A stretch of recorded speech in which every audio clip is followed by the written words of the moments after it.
بسم الله الرحمن الرحيم. الحمد لله رب العالمين، والصلاة والسلام على سيد الأنبياء والمرسلين وعلى آله وأصحابه أجمعين.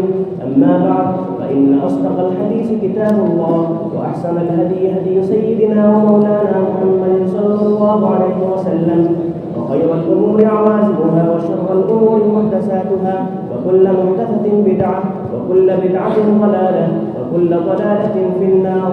وبالسند المتصل منا إلى الشيخ الإمام الهمام الحافظ الحجة أمير المؤمنين في الحديث أبي عبد الله محمد بن إسماعيل بن إبراهيم بن المغيرة الجعفي اليماني البخاري رحمه الله تعالى.